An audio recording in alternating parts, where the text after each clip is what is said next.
So now let's move ahead towards the next discussion, and the topic is measuring influencer marketing effectiveness in an attention deficit market.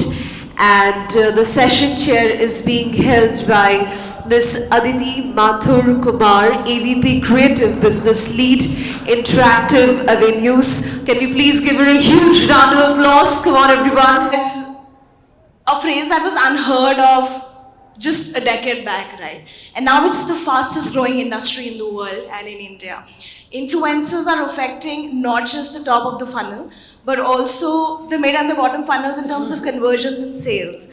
And brand awareness, of course, like, you know, the impact that influence brings is phenomenal. So let's talk about one issue that brands and creators, I think, are facing as a common issue, which is the attention span of Gen Z or the young audiences. We're all trying to capture them, brands and creators. So we'll start with you, Suhina. You create, I love your content, first of all, and you create content in a mix of Bengali and English, which I love, which we'll come to. But tell us, how do you deal with the fleeting and the short attention span? And what do you do? What is your approach to kind of keep at it and keep your engagement and reach numbers up, if that is something that you consider? First of all, hi everybody. Kemon achin shobai. I hope Kolkata is treating you well, everybody. Coming back to your question, I would say, firstly, I try to understand what my audience would be feeling. Like, see, I firstly believe there's a very big difference between a celebrity and an influencer, right? So when we talk about Shah Rukh Khan, Salman Khan, all of those people, those are untouchable. We'll never be able to ask him, hey, what are you wearing? Which brand is this? All of those questions, I don't think so he's ever going to answer to his audience. But when it comes to influencers, I feel, you know, if you give a chance to them to connect to you in a way that they are more of like your friends, like, you know, I give them the liberty to come up to me, ask me whatever they want. I try going live as much as I can. I like communicating with my audience there, and also responding back to DMs, good or bad, then comments and all of that. So it's very important to make them feel that I'm there for you no matter what, and you're just not an audience for me.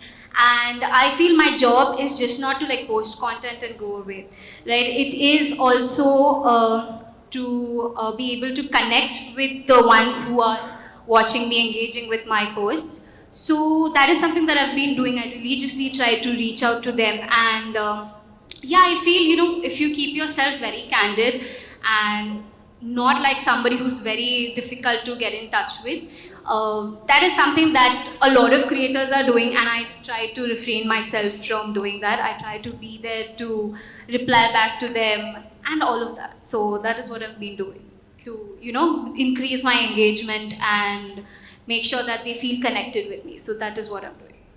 Yeah, definitely. So authenticity. Yes, yes. Connecting them. Yes. Which builds credibility. Mm-hmm. Amazing.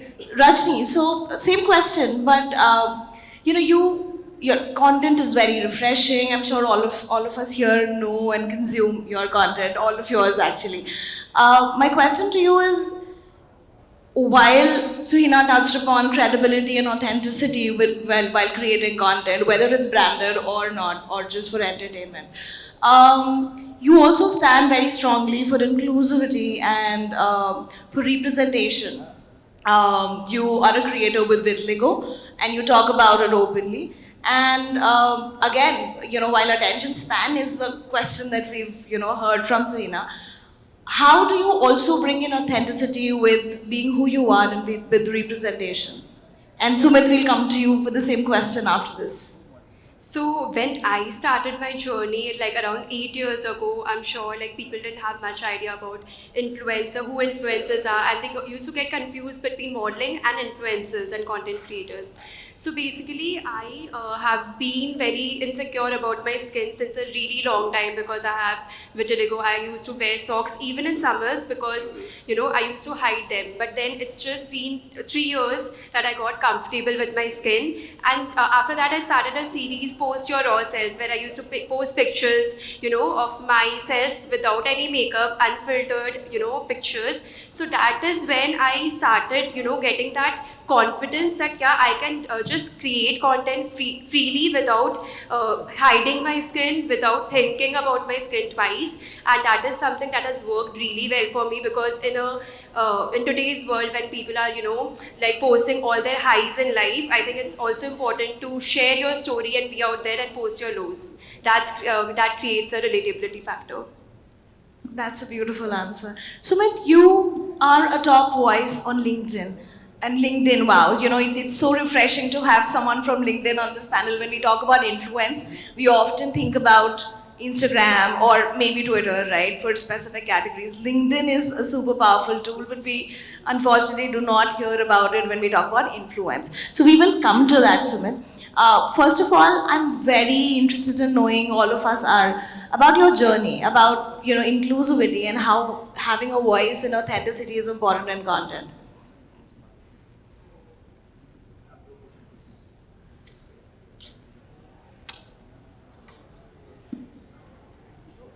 Hello. Yeah. Namaskar, Kolkata. What? I don't hear any noise. Namaskar, Kolkata. Yeah.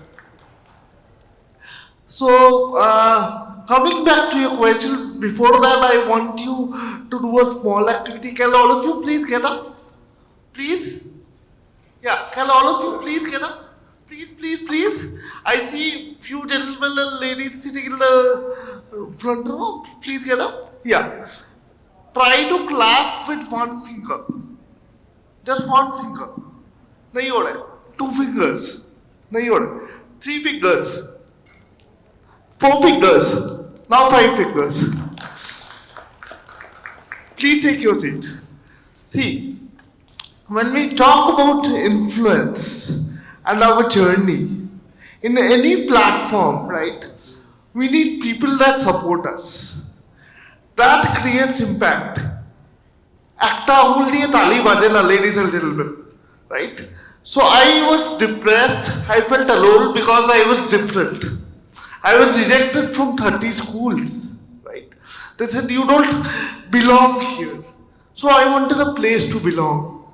We are all searching for our body thikana, places where we belong, right? So I did not find any place where I belong, right?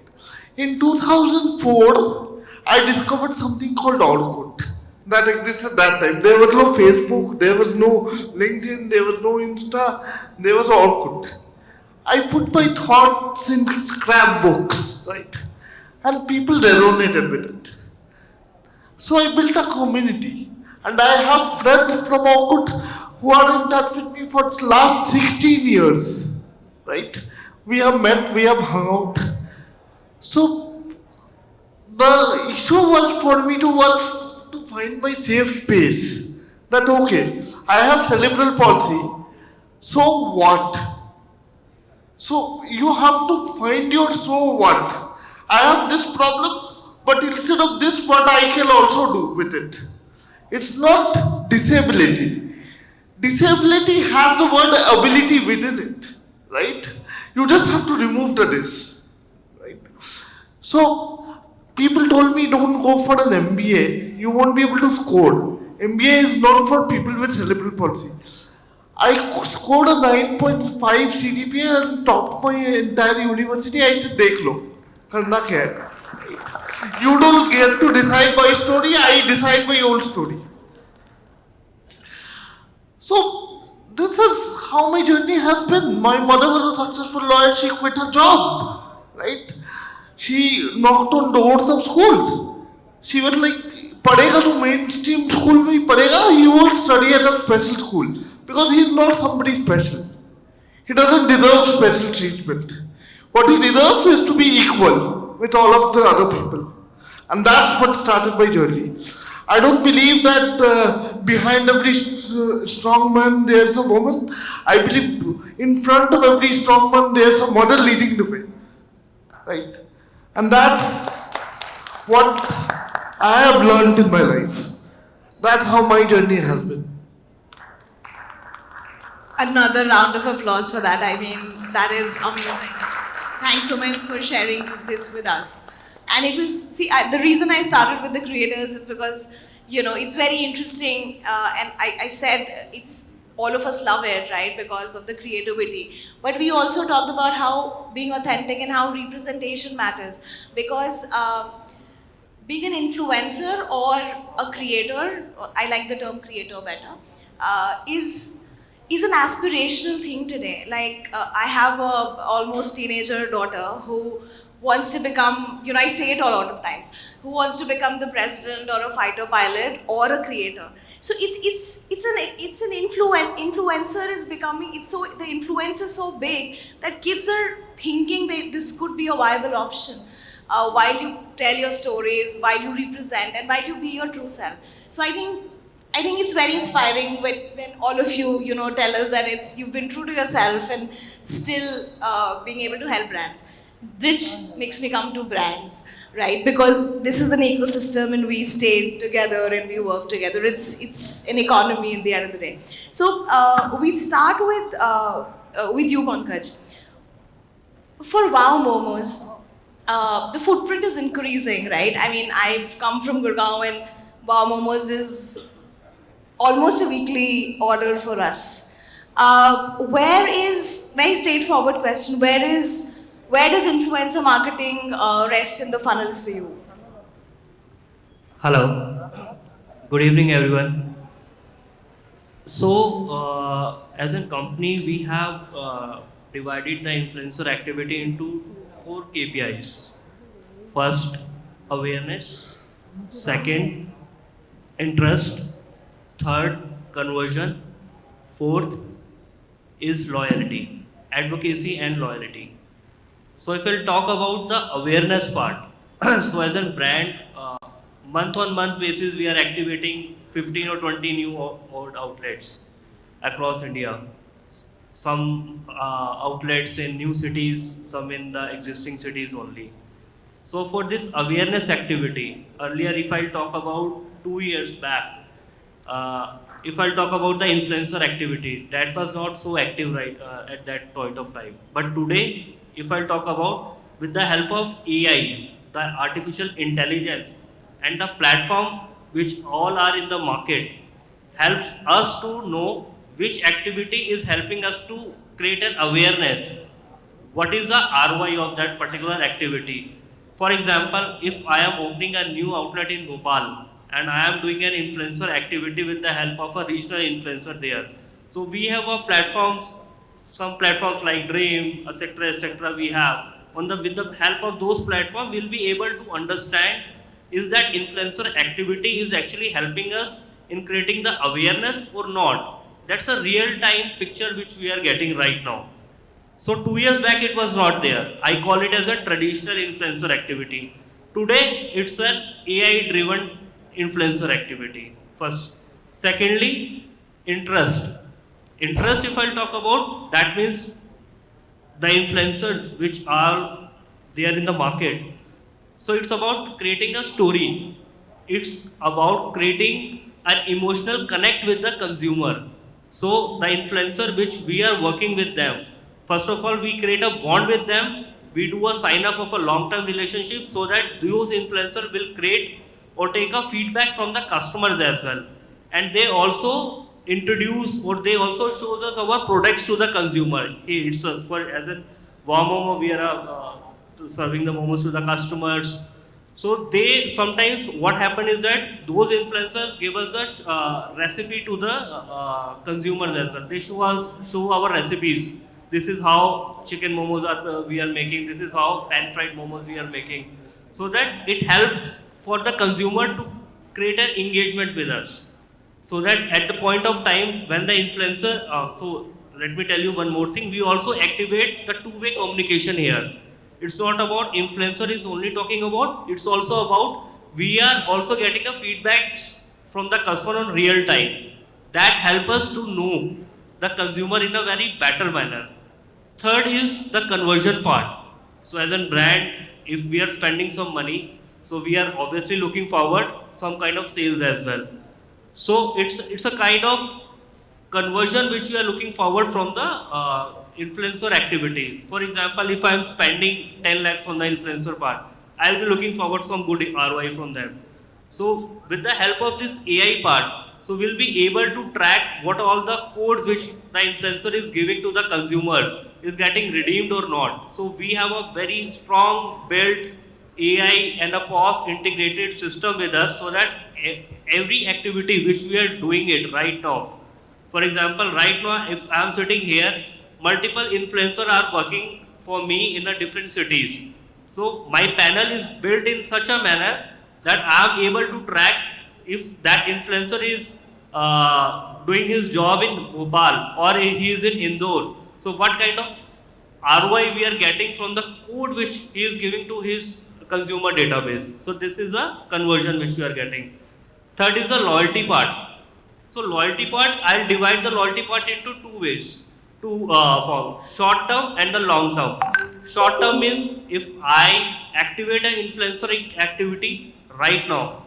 What happened is that in short term, we suddenly get the number of sales from the consumer. You can say it's a real-time sales conversion we are getting, but that's a short-term activity of the influencer. If I talk about the long-term, that helps me to build the loyalty with the consumer. Those influencers help me to retain my customer, to help me to make the customer as a loyal for me, and I'll be able to retain that customer year on year, month on month basis. So these are the 4 KPIs on which we work with the influencers. That is a great strategy, I must say. And also you've brought up a few very important points that I also want to touch upon. One is long-term association, which is a sustainable relationship, which like we were talking about with our creators, builds sustainable relationships, build long-term credibility for the brand as well. And you also said that loyalty and advocacy is very important, which is why in the beginning I was saying I prefer the term creators to influencers, because when you create authentic content, you also create a community for the brand. So yeah, great answer. Thanks, Pankaj. Shantanu, coming to you. When I think of dollar, I think of Akshay Kumar. Right, I mean celebrity, and you and I were talking earlier, and we were discussing that how this is one of the biggest, longest, probably going association with a brand and a celeb. Celebs are also on the top tier influencers, right? Where do influencers fall in your funnel? Same question.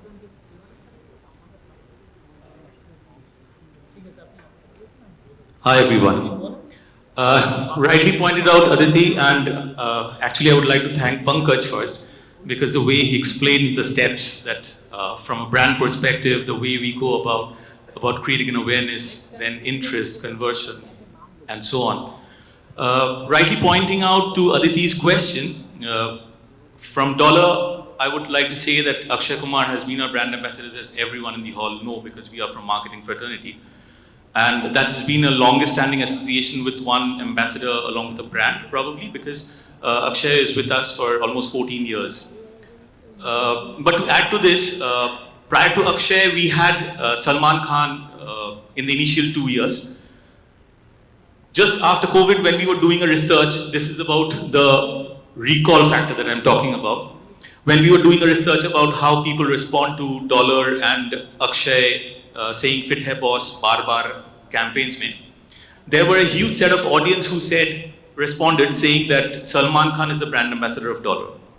So in that manner we were taken aback. So it's all about how a person has influenced in those 2 years vis-a-vis Akshay Kumar, who was there with us almost for 11 years. So coming back to this particular point, yes, we are heavily into ATL media, but we are not into the organized retail, but we have started opening retail outlets. We have now 15 plus outlets across India. And actually, when I am doing an ATL activity with Akshay Kumar or Yami Gautam, who endorses my female product of Dollar Missy. Even recently, 3 months back, we have taken in Saif Ali Khan for one of my brands called Dollar Leher. But when I'm having a set of activity in ATL sphere, in television, print, even to support the function with outdoor, I am also introducing plenty of other product ranges like women lingerie or athleisure. But for that, when I do not have the capacity or I would not strategize enough myself to spend so much, so I would take the help of influencers because they are the ones whom I would bank on to create awareness. That's where it has helped us a lot. A couple of activities where I had directly approached creators, as you are mentioning, and also the platforms who aggregates all these digital creators like CMOs, ShareChat, and that has given us phenomenal results, ladies and gentlemen. Last summer campaign where we again showed Akshay Kumar in the campaign, the very beginning line, he says, "Dollar upar gaya." That was a part of the sequence in the TVC. After that, we engaged a hook step, a hashtag challenge with digital creators, and that has given us 6.8 billion views.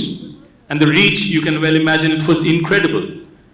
Along with that, when I was introducing my range of athleisure last year when we endorsed Rajasthan Royals IPL team and they were endorsing our products, we figured out that that was very much a male-centric propaganda that we were doing because cricketers were only endorsing male products, athleisure, but we also have female athleisure range, activewear range.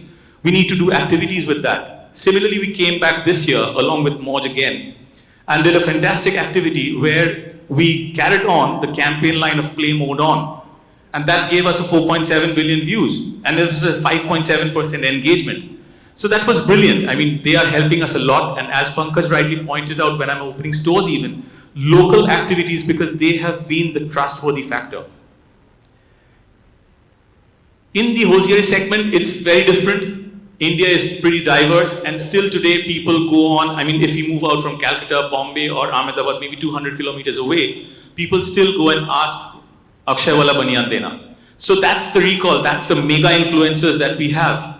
But when we are coming to a store opening, maybe Mansa in Punjab, I have to depend on local influencers to inform the particular set of audience, maybe 24 to 40, to inform them that, hey, dollar store has opened in this particular mall and better check that out.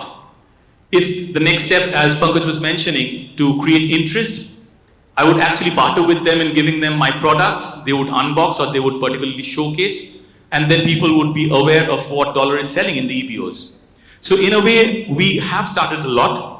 As you mentioned, it's probably not a decade, just about when TikTok got over, that influencer, as the terminology mentions, came about. And from that 4 years, it's been a great journey for the brand. And I'm sure the future is very bright and we'll have to depend on them a lot. And it's giving us results as well. Wow, yeah, another like great to hear from a brand who's utilizing influencers and their power to the max. You also brought out what Pankaj also touched upon, the regional or the power of the local influencers, right? We all know that the regional influencer is on the rise. We've read several reports which say that India and Bharat are different. Bharat being the Indic, the regional, the vernacular, the regional language speaking and reading and content consuming people. So let's hear it from our creators now. I'll go to Suhina because you create a lot of content in Bengali as well. How do you think, while we've heard from our brand representatives, how do you think as a creator you can help a brand being an influencer who knows regional nuances? Do you think it's better in terms of reach and engagement? So I will do a little story time now. So when I started, basically, there's a big reason why I started doing content creation. So when I was 3 years old, Since then, I used to do modeling, acting, and all of that. So I have worked in many serials, movies, and all of that. But when I almost was in class 9, 10, my parents didn't allow me to do it. So I was very upset that now I can't go to shoots and anymore. But then when I started seeing that, there is a thing like you can post pictures online, there are photographers who approach you and everything. And I didn't even know that you're paid for it, very honestly. So when I started doing that, and then I saw there was a particular picture of mine where I was wearing a white sari, red blouse, like in princess cut, proper Bengali look, and that gave me almost 4.2 million reach. So I was like, why was I not doing this before, right? So I feel that kind of made me think, no, maybe I can do something for, through my content, through my pictures, I can maybe show sides of Kolkata and all of that. And I feel when you're speaking in your regional, your vernacular language, right, you emote the best. So I try to do that the most in my content, and when we are not forced to keep ourselves scripted, and there are not too many do's and don'ts, I try to incorporate my language, which is the sweetest of all, right? So I try doing that because I feel there's a different kind of relatability that one shares. The kind of relatability that. A Bengali girl or a guy will be doing with my Bengali content. I don't think so that would be of the same efficiency if it's in English. And going by my insights, I've seen over 45% of people are from Kolkata. So yes, I try to cater it down to that set of audience. That's perfect because I love this story. That was so cool. Also, it makes so much sense for brands as well to, we all research. I'm from an agency side. I know brands, and as we research audiences and reach out to audiences, to creators who have audiences in our target markets, in our priority 1, priority 2 markets. So it makes a lot of sense for, vernacular and regional. Which brings me to platform. A lot of what we do in influencer marketing, in terms of all of us, like brands, agencies, and creators, it is dictated by the platform. Like, you mentioned that TikTok was in India and then it started a trend, and when it went, we had the likes of ShareChat and Moj, and then Instagram brought in Reels, and the short video format came in, which is the current trend, and we are talking about what's trending and what's not trending. Sumit, when we talk about all this, we still have a couple of points to cover. I'm going to go a little over. We do not think of LinkedIn, right? I've named so many platforms right now. LinkedIn is also free from the curse of the short video format, because that is what leads to the short attention span, right? Scroll up. LinkedIn doesn't have that. So you have the luxury of time. The user has the luxury of time. How do you suggest brands utilize that? Because you've been doing it like a champion for years. So when I started LinkedIn, right, I used to use it as a personal diary, right. I used to talk about dreams, hopes, all of that, right, and that's what made me relatable to people. Right? Till date, I've got over 200 million views on LinkedIn, right? And 200 million for LinkedIn is a huge number, right? Because LinkedIn, you have HRs, you have corporates, you have a more professional audience as compared to Instagram and other platforms. Because people usually believe that LinkedIn में क्या है, LinkedIn में job ढूंढना है. But that is not the way you should look at LinkedIn, right? LinkedIn, you have a longer attention span for the audience, which is actually looking for what is your brand doing in terms of sustainable goals, in terms of how is it taking care of your customers, how is it taking care of other things, right? But that being said, LinkedIn भी अभी video content को support कर रहा है. You can do 30-second videos on LinkedIn too. That being said, the other video formats that you use on Insta might be different from LinkedIn because the content will be different. You must post a little serious content talking about how your brand handles customers, how your brand handles complaints, what is the recruitment process, all of that.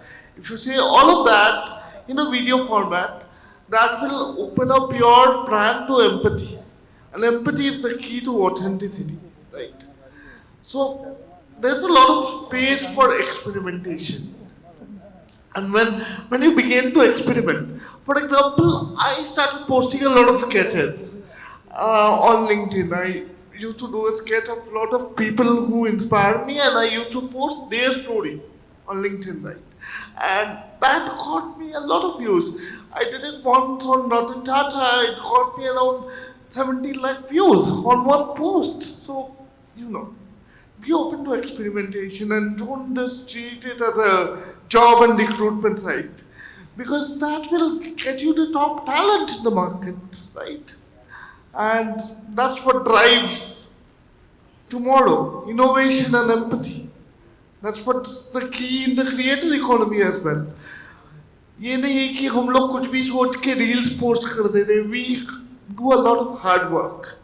When we post a 30-second reel, we have probably worked 10 hours of research and shooting behind that 30-second reel. Nobody acknowledges that, but that's what goes on in the background, right? People say that becoming creators are easy. That's not. Creator is a unappreciated work. People say that it's easy, but you must understand brands, you must understand audiences, you must understand vernacular languages, you must understand a lot of things in order to become a creator, right? Yeah. I agree with Sumit, but the fact is, we as brand custodians, we hardly give you a choice to be very creative. We actually put them in a bracket and say that these are the things that you have to follow and these are the guidelines set by the brand. Absolutely. I was just going to say that the same thing, that how important then creative freedom becomes as creators, right? You brought out a very important point. I mean, it can be the tagline that authenticity, empathy, and innovation. That is the way to move forward. I will just take up the last, section because we're over time here, which is on measurement. Right, so I will ask you first, Rajni, as a creator. How do you measure impact?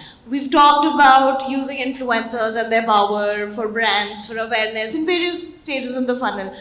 How do you measure it? How important are analytics for you?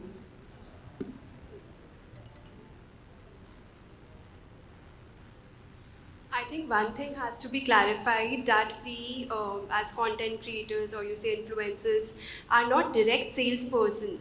So when there is a salesperson, he's selling a product, he or she is selling a product, it's like if the person is interested, they will immediately buy the product maybe. But then when we post about a content, so if the product is not required then and there, maybe it helps to create brand awareness. It stays in people's mind.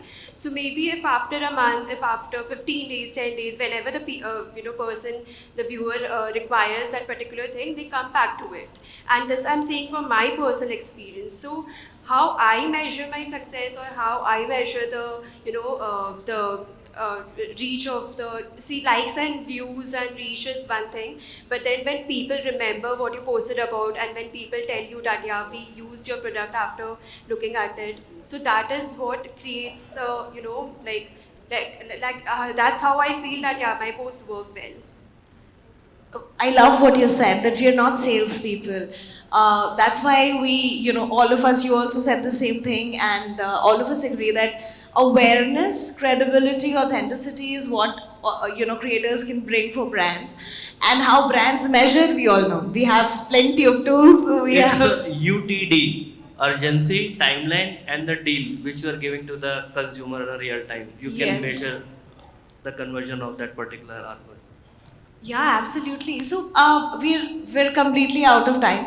I'm getting signals from everywhere, but it was amazing. Thank you, everyone. And I think the takeaway is authenticity, innovation, empathy, and Artificial long-term. intelligence. Yes. Thank you, everyone.